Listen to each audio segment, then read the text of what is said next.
c'était un appel à projet qui consistait à travailler dans le jardin. Et en fait, moi, le premier point qui m'a interpellée, c'était vraiment quitter l'atelier. Parce que je pense que pour tout artiste, mais en tout cas pour moi, l'atelier, c'est vraiment un point central. C'est-à-dire que tout va se passer dans l'atelier. C'est un endroit vraiment important. C'est là où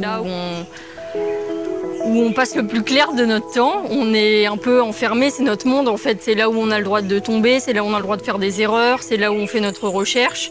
Et c'était vraiment essayer de détacher ma pratique de cet endroit en fait. Mon univers, qu'est-ce qu'on pourrait dire? C'est très coloré, j'aime beaucoup la couleur, la simplification des formes. J'ai un univers qu'on pourrait peut-être qualifier de naïf ou enfantin. Après, tout dépend du regard qu'on porte sur mon travail, mais j'aime pas trop mettre des mots en fait sur ce que je fais. Ça a tendance à mettre des limites et encadrer. Je préfère faire ce que j'ai envie de faire. Je travaille beaucoup à l'intention, comme s'il y avait une impulsion en fait. J'ai des coups de cœur, j'ai des envies et je me laisse porter par ces envies et par mes intentions. Alors pendant ces 2 mois et demi, 3 mois, oui, j'ai réalisé des ateliers. Les premiers étaient des ateliers enfants.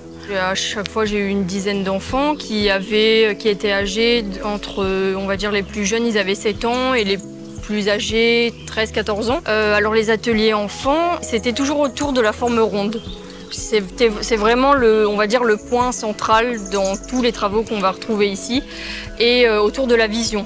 Pour cette peinture, c'est la première que j'ai réalisée quand je suis arrivée au jardin et je l'ai peint très très vite. C'est un assez grand format, mais c'est vrai qu'en 3 jours, 2 ou 3 jours, elle était peinte. Comme je vous ai dit, c'était vraiment une impulsion. C'est la première chose que j'ai voulu peindre dans le jardin. Elle est située à côté de la fontaine des amoureux. C'est comme ça c'est le titre de la peinture, la fontaine des amoureux. Alors les peintures qui sont positionnées sur l'eau, c'est des danseuses. Moi j'appelle ça des valseuses. Donc c'était l'idée de reprendre cette forme de nénuphar qu'on va retrouver sur l'eau, donc le rond, et d'en faire des danseuses. Et en fait le cercle va représenter la ronde, le rond, la robe qui va tourner comme des valses. J'aime beaucoup l'idée de la danse parce que c'est pareil, c'est le rythme, c'est le partage, c'est un peu la fête. C'est quelque chose qui m'a beaucoup manqué, donc je pense que ça s'exprime peut-être dans les travaux que j'ai faits ici, comme dans les peintures qui se prénomment le bal des folles. Des danseuses qui dansent ensemble, ça fait des formes de formation, elles se tiennent la main, il y a l'idée du rythme, du partage.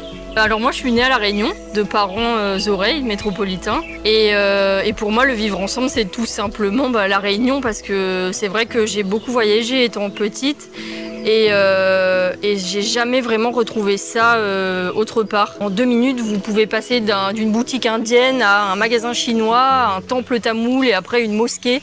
C'est ce partage de culture, de senteurs, d'odeurs, de causements, de tout en fait qu'on retrouve nulle part ailleurs.